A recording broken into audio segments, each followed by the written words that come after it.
Now, I'd like to tell you just a couple of things about land and social organization among the Dobe Kung.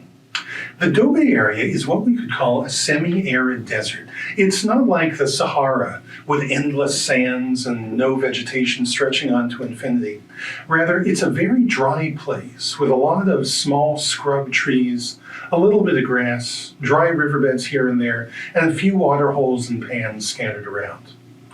Those water holes actually are really important. There are 8 places in the Dobe area where there are permanent water holes, places where you can reliably find water all year long. In addition, there are a number of less reliable ones, which might dry up during the summers or during a particularly dry year. So a few permanent water holes and a bunch of more remote, semi-permanent ones. Kung social organization is centered around these water holes.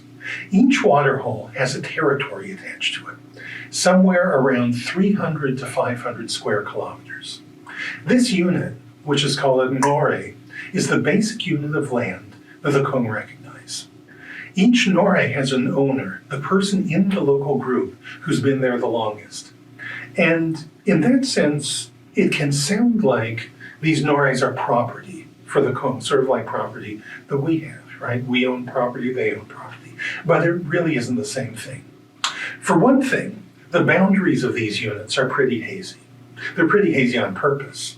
If you ask someone among the Kung, when have we passed from this nore to that one? They'll give you different answers, and individual people will give you different answers at different times of the year. They need to do that in order to keep things flexible. Remember, rainfall in this area varies, not only from year to year, but also from place to place within the region. One year, a particular nore may get very, very little rain. That means they won't have many plants or animals. And to survive, the people who live there are going to have to encroach on their neighbor's territory. The next year, the neighbors may have to do that. Nobody has any reason to want clear and firm boundary lines. Sooner or later, everyone is going to need to horn in on somebody else's area. Now, within any nore, there will be a number of bands. Usually these have around 30 people in them. Sometimes they can be as small as 10. Very occasionally they can be up to 50 or so. The groups will move around the area to forage. Now, the pattern of movement depends on the season.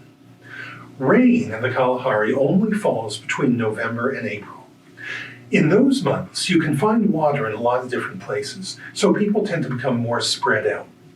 In the summer, the outlying water holes dry out, and people move back within range of the permanent water hole. Remember, one of the iron rules of living in this area is that everyone has to be able to get water every morning, so you have to be within range of a water hole. Now, just like property, the organization of the bands is pretty hazy. There's a general sense that the bands are kin-based. Everyone there is related to everyone else. But there is no simple rule for exactly who must and must not be invited to join. Sometimes when a person gets married, they will move to their spouse's band. Sometimes the spouse will move to their band. And if the spouse moves to their band, they may even bring a brother or sister, and they may bring their families as well. Moreover, most people change bands several times over the course of a lifetime.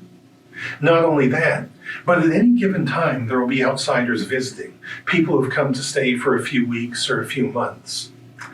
So you really can't tell who's going to be in any particular band.